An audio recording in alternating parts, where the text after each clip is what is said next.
ഗ്രീക്കുകാർ മഹാരക്തസാക്ഷി എന്ന് വിശേഷിപ്പിക്കുന്ന, മറ്റു പലരും മാടമ്പി രക്തസാക്ഷി എന്ന് വിശേഷിപ്പിക്കുന്ന നമ്മുടെ കേരളക്കരയിൽ എല്ലാ പള്ളികളിലും തന്നെ തിരുനാൾ ആഘോഷിക്കുന്ന, പ്രത്യേകിച്ച് ഇടപ്പള്ളി, എടത്തുവ, അരുവിത്തുറ, അങ്കമാലി എന്നിവിടങ്ങളിലെല്ലാം വളരെ കാര്യമായി തിരുനാൾ ആഘോഷിക്കുന്ന വിശുദ്ധ ഗീവർഗീസിനെ കുറിച്ച് കേൾക്കാത്ത ആരും തന്നെയില്ല. എന്നാൽ അദ്ദേഹത്തിൻ്റെ ആഴമായ രക്തസാക്ഷിത്വ ജീവിതത്തിനെ കുറിച്ച് നമ്മളൊരു പക്ഷേ ആഴത്തിൽ വിചാരിച്ചിട്ടുണ്ടാവില്ല. അദ്ദേഹത്തിൻ്റെ ഒന്ന് രണ്ട് അത്ഭുത പ്രവർത്തനങ്ങൾ മാത്രമായിരിക്കും നമുക്ക് കേട്ട് പരിചിതമായിട്ട് ഇരിക്കുന്നത്. അദ്ദേഹം ജനിച്ചത് പശ്ചിമ ഏഷ്യയിലെ, അന്ന് കപ്പുദേച്ചോ എന്ന് അറിയപ്പെടുന്ന ഒരു കൊച്ച് രാജ്യത്തിലെ, അവിടുത്തെ ഒരു പ്രഭുവിൻ്റെ മകനായിട്ടാണ് അദ്ദേഹം ജനിച്ചത് എന്നാണ് പരമ്പരാഗത വിശ്വാസം നമ്മളോട് പറയുന്നത്. അദ്ദേഹത്തിൻ്റെ അമ്മ ലിഡ എന്ന് പറയുന്ന സ്ഥലത്ത് നിന്നുള്ള ഒരു പ്രഭി ആയിരുന്നു. ചെറുപ്പത്തിൽ തന്നെ അദ്ദേഹത്തിന് പിതാവ് നഷ്ടപ്പെട്ടു പോയി. അദ്ദേഹം ഒരു സൈന്യാധിപനായിരുന്നു. അദ്ദേഹം എങ്ങനെയാണ് മരിച്ചത് എന്ന് ചരിത്ര പുസ്തകങ്ങൾ സാക്ഷ്യപ്പെടുത്തുന്നില്ല എങ്കിലും അദ്ദേഹത്തിൻ്റെ ഓർമ്മയ്ക്കായി വീട്ടിൽ ഒരു തൂവാല ഇരിപ്പുണ്ടായിരുന്നു. ഈ തൂവാല എടുത്തുകൊണ്ട് അമ്മ കൂടെ കൂടെ മകനോട് പറയുമായിരുന്നു അത്രേ, മകനെ, നിന്റെ പിതാവ് നീതിക്ക് വേണ്ടി ധീരമായി പോരാടി മരിച്ചതുപോലെ നീയും നീതിക്ക് വേണ്ടിയും വിശ്വാസത്തിന് വേണ്ടിയും ജീവിക്കണമെന്ന് നിരന്തരം അവനോട് പറയുമായിരുന്നു എന്ന് ഈ ചരിത്ര പുസ്തകങ്ങൾ സാക്ഷ്യപ്പെടുത്തുന്നതിൽ നിന്ന് അദ്ദേഹത്തിൻ്റെ പിതാവ് മരിച്ചത് നീതിപൂർവമായി ഏതോ ആവശ്യത്തിനോ അല്ലെങ്കിൽ വിശ്വാസത്തിനു വേണ്ടി ആയിരിക്കണം എന്ന് നമുക്ക് ഊഹിക്കാവുന്നതേയുള്ളൂ. എന്നിരുന്നാലും ഈ നിരന്തരമായിട്ടുള്ള പ്രചോദനം അവനിൽ വലിയ ഒരു കൃപയും വിശ്വാസവും വളർത്തി. പ്രഭിയായ അമ്മ തൻ്റെ ഭർത്താവിൻ്റെ മരണത്തോടുകൂടി മകനെ കൊണ്ട് തൻ്റെ നാടായ ലിഡിയായിലേക്ക് പോകുകയും അവിടെ മകനെ വിശ്വാസത്തിലും തീഷ്ണതയിലും വളർത്തുകയും ചെയ്തു. അവൻ തികഞ്ഞ വിദ്യാഭ്യാസം നിറഞ്ഞ ഒരു വ്യക്തിയായിട്ടാണ് ഉയർന്നു വന്നത്. അന്നത്തെ ഏതൊരു മാടമ്പിയും അല്ലെങ്കിൽ പ്രഭുകുമാരനും വളർന്നു വരുന്ന പോലെ അന്ന് കിട്ടാവുന്ന ഏറ്റവും നല്ല വിദ്യാഭ്യാസം നേടുകയും അതേസമയം തന്നെ അമ്മയുടെ നിരന്തരമായ സംരക്ഷണത്തിൽ അവൻ വിശ്വാസത്തിലും തീഷ്ണതയിലും വളർന്നു വന്നു. അടിയുറച്ച കത്തോലിക്ക വിശ്വാസത്തിൽ വളർന്നു വന്ന ഒരു യുവാവ്. കാലങ്ങൾ കഴിഞ്ഞപ്പോൾ അവൻ ഏതൊരു പ്രഭുകുമാരൻ്റെയും സ്വപ്നമായ സൈന്യത്തിൽ ചേർന്ന് സേവനം ചെയ്യുവാനുള്ള ആഗ്രഹത്താൽ പ്രചോദിതനായി അവൻ റോമ സൈന്യത്തിൽ പ്രവേശിച്ചു. വളരെയേറെ യുദ്ധ നൈപുണ്യമറിയാവുന്ന, വളരെയേറെ കഴിവുകളുള്ള ഒരു യുവാവ്. ആ കാലത്ത് ക്രിസ്ത്യാനികൾ പട്ടാളത്തിൽ ചേരുന്നത് പതിവായിരുന്നു. കാരണം തങ്ങളുടെ സഹോദരന്മാർ ഒത്തിരിയേറെ കഷ്ടപ്പെടുന്ന ഈ മേഖലകളിൽ നിന്ന് വിശ്വാസത്തിൻ്റെ തലങ്ങളിൽ പലപ്പോഴും പീഡനമുണ്ടാകാറുണ്ട്. അങ്ങനെയുള്ള അവസ്ഥകളിൽ മുന്നറിയിപ്പ് കൊടുക്കുവാനും അവരെ രക്ഷിക്കുവാനും പട്ടാളത്തിൽ ചേർന്ന നീണ്ട ഈ കാലഘട്ടത്തിൽ യുവാക്കന്മാർക്ക് സാധിക്കുമായിരുന്നു. ഇദ്ദേഹം വളരെ മനോഹരമായിട്ട് സേവനം ചെയ്തു. അങ്ങനെ സേവനം ചെയ്ത് ആ കാലത്തെ രാജാവിൻ്റെ, ചക്രവർത്തിയുടെ പ്രശംസ പിടിച്ചു പറ്റുകയും ചെയ്തു. ആ കാലത്തെ ചരിത്രമൊന്ന് അല്പം അറിയാമെങ്കിൽ മാത്രമാണ് നമുക്ക് വിശുദ്ധ ഗീവർഗീസിനെ കുറിച്ച് കൂടുതൽ മനസ്സിലാക്കുവാൻ സാധിക്കുന്നത്. നീറോ ചക്രവർത്തിയുടെ കാലഘട്ടം മുതൽ ക്രിസ്ത്യാനികൾ രാഷ്ട്രത്തിന് ശത്രുക്കളായി കണക്കാക്കപ്പെട്ടിരുന്നു. ദുഷ്ടനായ നീറോ ചക്രവർത്തിയെക്കുറിച്ച് പറയുന്നത്, അദ്ദേഹം ക്രിസ്ത്യാനികളെ മൃഗങ്ങളുടെ തോലുകൾ ധരിപ്പിച്ച് മറ്റ് കാട്ടുമൃഗങ്ങളുടെ ഇടയിലേക്ക് ഇറക്കി വിടുകയും അങ്ങനെ ഈ മൃഗങ്ങളെ കൊണ്ട് ദ്രോഹിപ്പിക്കുകയും അവരുടെ മേൽ പഴം തുണികൾ ചുറ്റി അവയിൽ എണ്ണയൊഴിച്ച് കത്തുന്ന പന്തങ്ങളായി, ജീവിക്കുന്ന പന്തങ്ങളായി അവരെ മാറ്റുകയും ചെയ്യുന്ന ക്രൂരകൃത്യങ്ങൾ. അത് നീറോ ചക്രവർത്തിക്ക് ശേഷം പിന്നീട് വന്ന രാജാക്കന്മാരും തുടർന്നു കൊണ്ടുവന്നിരുന്ന കാലഘട്ടം. നീറോ ചക്രവർത്തിയുടെ കാലഘട്ടം മുതൽ 10 രാജാക്കന്മാരാണ് ഈ പീഡനം തുടർന്നു കൊണ്ടിരുന്നത്. അതുകൊണ്ട് തന്നെ മതപീഡന ദശകം എന്നാണ് ഈ കാലഘട്ടം. 10 രാജാക്കന്മാർ നിരന്തരം പീഡിപ്പിച്ചു കൊണ്ടിരുന്ന ഈ കാലഘട്ടത്തെ മതപീഡക ദശകം എന്ന് വിശേഷിപ്പിക്കപ്പെടുന്നു. ആ കാലഘട്ടത്തിൽ തന്നെയാണ് വിശുദ്ധ ഗീവർഗീസും വളർന്നു വന്നത്. വിശുദ്ധ പോളിക്കാർപ്പിനെ കുറിച്ചെല്ലാം ആ കാലഘട്ടത്തിൽ ചിന്തിക്കേണ്ടതുണ്ട്. അദ്ദേഹം വിശ്വാസത്തിന് വേണ്ടി തിളയ്ക്കുന്ന ഈ എണ്ണ കണ്ടു കഴിഞ്ഞപ്പോൾ, ഇതാ ഈ എണ്ണയുടെ ചൂട് ഇപ്പോൾ മാറുമെന്നാൽ നിങ്ങൾക്കായി നിത്യമായിട്ടുള്ളൊരു തീച്ചൂള കർത്താവ് ഒരുക്കിയിട്ടുണ്ട് എന്നരുളി ചെയ്യുകയും അങ്ങനെ ധീരതയോടെ താൻ വിശ്വാസത്തിന് സാക്ഷ്യം നൽകുകയും ചെയ്ത വിശുദ്ധന്മാരുടെ നീണ്ട പട്ടികയുണ്ടായിരുന്നൊരു കാലഘട്ടം. അദ്ദേഹം ഈ കാലഘട്ടത്തിലാണ് അദ്ദേഹം പട്ടാളത്തിൽ ചേർന്ന് പട്ടാളത്തിൽ സേവനമനുഷ്ഠിക്കുന്നത്. പട്ടാളത്തിൽ ചേർന്ന ആ കാലഘട്ടത്തിൽ അദ്ദേഹം ക്രിസ്ത്യാനിയാണ് എന്നറിഞ്ഞുകൊണ്ട് തന്നെയാണ് അദ്ദേഹത്തെ സൈന്യത്തിലേക്ക് എടുക്കുന്നത്. എന്നാൽ ആ കാലഘട്ടത്തിൽ വളരെയേറെ പീഡനങ്ങൾ ഉണ്ടായിരുന്നില്ല. കാരണം ഓരോ സമയത്തും രാഷ്ട്രത്തിന് അല്ലെങ്കിൽ ചക്രവർത്തിക്കെതിരെ എന്തെങ്കിലും കാര്യങ്ങൾ വരുമ്പോഴാണ് ക്രിസ്ത്യാനികൾക്കെതിരെ പീഡനം മുറുക്കുകയും അങ്ങനെ മറ്റുള്ളവരുടെ പ്രശംസ പിടിച്ചുപറ്റാൻ ശ്രമിക്കുകയും ചെയ്തുകൊണ്ടിരുന്നത്. അങ്ങനെ പട്ടാളത്തിൽ ചേർന്ന അദ്ദേഹം വളരെ വിശ്വസ്തനായതുകൊണ്ടാൽ അദ്ദേഹത്തെ രാജാവിൻ്റെ അംഗരക്ഷകനായി മാറ്റി. അതിൽ നിന്നും ട്രിബ്യൂണൽ എന്ന സ്ഥാനത്തേക്ക് അദ്ദേഹത്തെ ഉയർത്തി. ട്രിബ്യൂണൽ എന്നാൽ രാജാവിൻ്റെ കാര്യങ്ങളിലെല്ലാം, രാജകീയ കാര്യങ്ങളിലെല്ലാം ഒരു പരിധിവരെ നിശ്ചയിക്കാൻ കഴിവുള്ളൊരു സമൂഹം. അതിൽ നിന്ന് വീണ്ടും അദ്ദേഹം രാജ്യകാര്യങ്ങൾ കൂടിയാലോചിക്കാനുള്ള സമിതിയിലേക്ക് തിരഞ്ഞെടുക്കപ്പെട്ടു. ഈ കാലഘട്ടത്തിൽ അദ്ദേഹം ലോകത്തിലെമ്പാടും സഞ്ചരിച്ചതായി, അതായത് റോമാ സാമ്രാജ്യത്തിൻ്റെ കീഴിലുള്ള രാജ്യങ്ങളിലെല്ലാം സന്ദർശിച്ചതായി പറയപ്പെടുന്നുണ്ട്. അങ്ങനെ സന്ദർശനത്തിൻ്റെ ഒരു വേളയിലാണ് ലിബിയ എന്ന് പറയുന്ന പ്രദേശത്തു കൂടി കടന്നു പോകാനിടയായത്. അവിടെ ഒരു പെൺകുട്ടി കരഞ്ഞുകൊണ്ട് നിൽക്കുന്നത് അദ്ദേഹം കണ്ടു. കാരണം അന്വേഷിച്ചപ്പോൾ അവിടെ കുറച്ച് കാലങ്ങൾക്ക് മുൻപ് ഒരു ഭീകരമായിട്ടുള്ള സത്വം പ്രത്യക്ഷപ്പെട്ടുവെന്നും അത് മനുഷ്യരെ ഞെരിച്ചു കൊല്ലുകയും മൃഗങ്ങളെ വിഴുങ്ങുകയും ചെയ്യുന്നൊരു ഭീകര സത്വമാണെന്നും പിന്നീട് ആളുകൾ കൂടി അതിനെ ആലോചിച്ച് പ്രശ്നം വയ്ക്കുന്നവരെല്ലാം ആ കാലഘട്ടത്തിലും അവരുടെ മതങ്ങളിലുണ്ടായിരുന്നു. അങ്ങനെ അവരുടെയെല്ലാം തീരുമാനമനുസരിച്ച് ഇതൊരു പിശാച് രൂപം ധരിച്ച് വന്ന ഒരു സത്വമാണെന്നും അതിനെ സന്തോഷിപ്പിച്ചില്ലെങ്കിൽ നാട് നശിപ്പിക്കുമെന്നും അവർ അരുളി ചെയ്തു. അതിൻ്റെ ഫലമായിട്ടാണ് ഇതിനെ സന്തോഷിപ്പിക്കാൻ എല്ലാ മാസവും ഒരു പെൺകുട്ടിയെയും ഒരു മുട്ടനാടിനെയും അതിന് കൊടുക്കണം. അതാണ് ഇതിനെ സന്തോഷിപ്പിക്കാൻ നിശ്ചയിച്ചു വച്ചിരിക്കുന്ന പോംവഴി. അങ്ങനെ ഈ മാസത്തിൽ കുറിയെടുക്കപ്പെട്ടിരിക്കുന്നത് ഈ പെൺകുട്ടിക്കാണ്. ആ പെൺകുട്ടി രാജാവിൻ്റെ മകളുമാണ്. അങ്ങനെ അവൾ ഈ സത്വത്തിന് വേണ്ടി കാത്തിരിക്കുകയാണ്, വേദനയോടെ, കരച്ചിലോടെ. അവൾ അയാളോട് പറഞ്ഞു, വിശുദ്ധനോട് പറഞ്ഞു, എത്രയും വേഗം ഇവിടെ നിന്ന് പോയിക്കൊള്ളുക. ആ സത്വം വന്നാൽ നിങ്ങളെയും അത് ഉപദ്രവിക്കും. എന്നാൽ ധീരനായി അദ്ദേഹം അവിടെ തന്നെ നിലകൊണ്ടു. അപ്പോഴേക്കും ഈ സത്വം അവിടെ എത്തി. അദ്ദേഹം ധീരതയോടെ, അശ്വരൂഢനായ വിശുദ്ധൻ ധീരതയോടെ അതിനെ നേരിട്ടു. തൻ്റെ കയ്യിലിരിക്കുന്ന കുന്തം കൊണ്ട് ആ സത്വത്തിൻ്റെ വായിലേക്ക് കുത്തിയിറക്കി. ദേഷ്യം വന്ന സത്വം കുതിരയെ വിഴുങ്ങുവാൻ വേണ്ടി കുതിരയുടെ കാലിൽ ചുറ്റി അതിനെ കൊല്ലാൻ ശ്രമിച്ചുവെങ്കിലും തൻ്റെ വാളുപയോഗിച്ച് അതിനെ വെട്ടി അതിനെ കൊലപ്പെടുത്തി. എന്നിട്ട് ആ പെൺകുട്ടിയെയും കൊണ്ട് രാജാവിൻ്റെ സന്നിധിയിലെത്തി. രാജാവ് വളരെയേറെ പ്രീതനാകുകയും മറ്റൊന്നും നൽകാനില്ലാത്ത വിധം എന്തു വേണമെങ്കിലും ആവശ്യപ്പെട്ടുകൊള്ളൂ, മാത്രമല്ല തൻ്റെ മകളെ വിവാഹം കഴിക്കണമെന്ന് അപേക്ഷിക്കുകയും ചെയ്തു.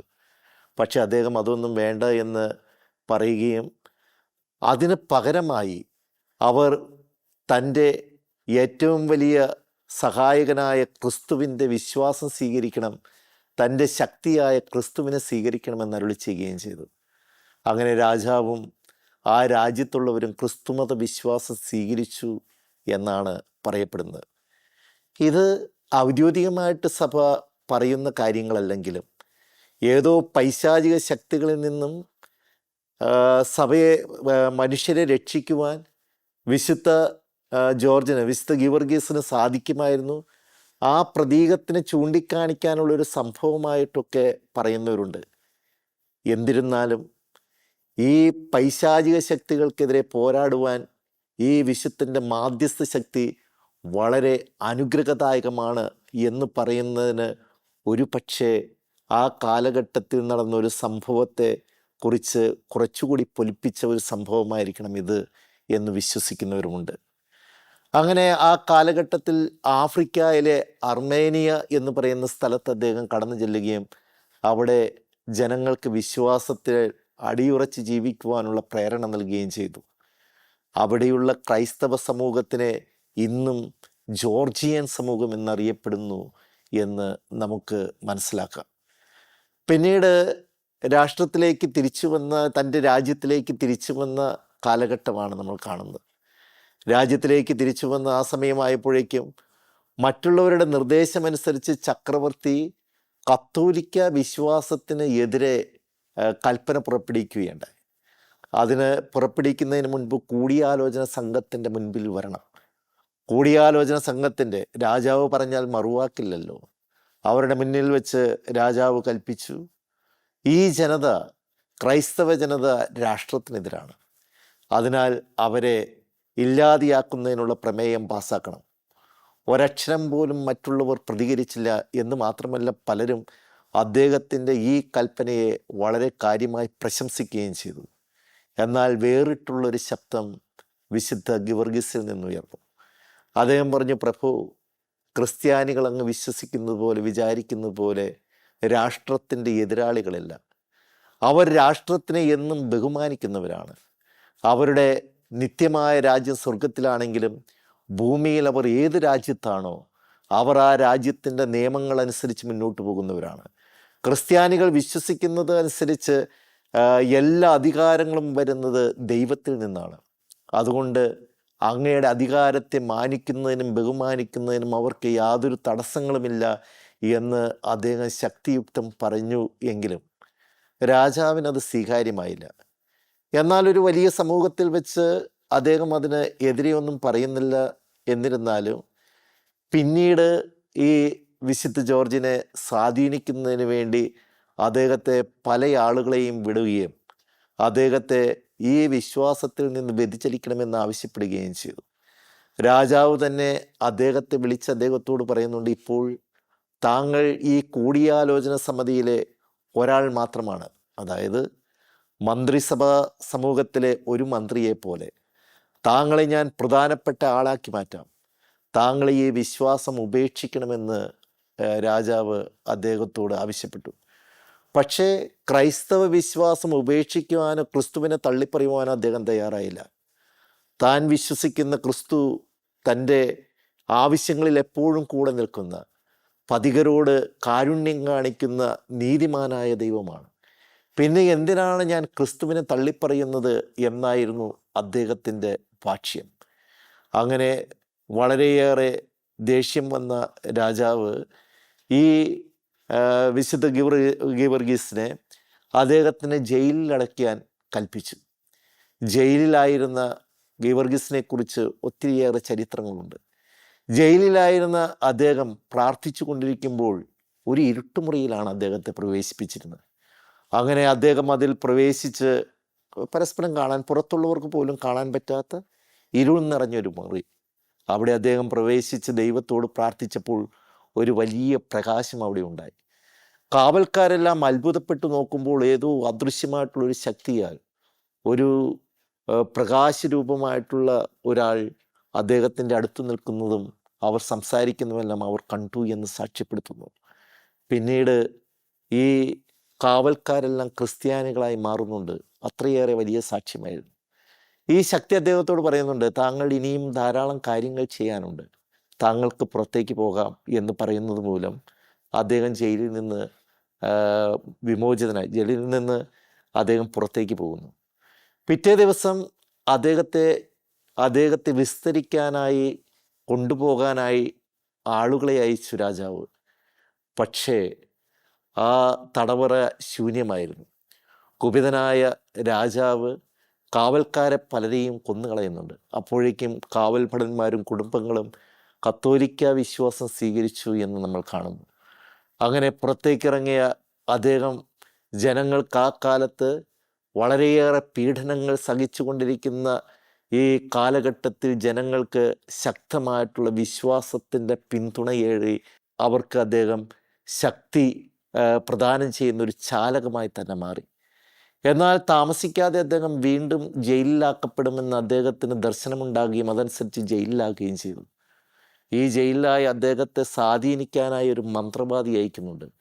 ആ കാലഘട്ടത്തിലെ ഏറ്റവും ശക്തനായ റോമിലെ മന്ത്രവാദി. ഒന്നല്ലെങ്കിൽ അദ്ദേഹത്തെ കൊന്നുകളയണം, അല്ലെങ്കിൽ മന്ത്രവാദ വിദ്യകൾ കൊണ്ട് കൺകെട്ട് കാണിച്ച് അദ്ദേഹത്തിൻ്റെ വിശ്വാസത്തെ മാറ്റിയെടുക്കണം. എന്നാൽ ഒരു മന്ത്രവാദവും ഈ വിശുദ്ധൻ്റെ മുന്നിൽ ചെലവായില്ല. തൻ്റെ ജീവിതത്തിൽ ആദ്യമായിട്ടുണ്ടായ ഈ പരാജയം മന്ത്രവാദിയുടെ മനസ്സിനെ മാറ്റിക്കളയുകയും അയാൾ കത്തോലിക്ക വിശ്വാസം സ്വീകരിക്കുകയും ചെയ്തു. രാജാവ് വീണ്ടും ഇളഭ്യനായി മാറുന്നത് നമ്മൾ കാണുന്നു. വീണ്ടും അദ്ദേഹത്തിനെ ജയിലിലടക്കുകയും ക്രൂരമായിട്ടുള്ള പീഡകൾ, ഇരുമ്പാണികൾ കൊണ്ടുള്ള ചീപ്പ്, ഇതൊക്കെയാണ് പീഡന യന്ത്രങ്ങൾ. അതെല്ലാം ഉപയോഗിച്ച് അദ്ദേഹത്തിനെ പിച്ചി ചെയ്യുന്നുണ്ടെങ്കിലും അദ്ദേഹം വിശ്വാസം കൈവിടുന്നില്ല. അതിനുശേഷം അദ്ദേഹത്തിന് ദൈവത്തിൻ്റെ ദർശനമുണ്ടാകുകയും അദ്ദേഹം ഈ ജയിലിൽ വെച്ച് തന്നെ അനേകായിരങ്ങളുടെ വിശ്വാസത്തിന് കാരണമാകുമെന്ന് അരുളി ചെയ്തു. പിറ്റേ ദിവസം വീണ്ടും രാജാവ് അദ്ദേഹത്തെ വിളിക്കുകയും ഇനി വിശ്വാസം ഉപേക്ഷിച്ചില്ലെങ്കിൽ, ദൈവത്തെ, റോമാ സാമ്രാജ്യത്തിൻ്റെ ദൈവത്തെ ആരാധിച്ചില്ലെങ്കിൽ അദ്ദേഹം ക്രൂരമായി വധിക്കപ്പെടുകയും ചെയ്യുമെന്ന് അരുളി ചെയ്തപ്പോൾ അദ്ദേഹം അത് അംഗീകരിക്കാൻ തയ്യാറായി. അത് കേട്ട് ക്രൈസ്തവ വിശ്വാസികളാകെ മനം തകർന്നു പോയി. അതേസമയം റോമാക്കാർ വളരെയേറെ സന്തോഷിച്ചു. ഈ വലിയ സംഭവത്തിലേക്ക് വിശ്വാസം ഉപേക്ഷിച്ച് അന്യദൈവത്തെ ആരാധിക്കുന്ന മഹത്തായ സംഭവം കാണാൻ ജനങ്ങൾ ഓടിക്കൂടി. അങ്ങനെ രാജാവും അവിടെ സന്നിഹിതനായി.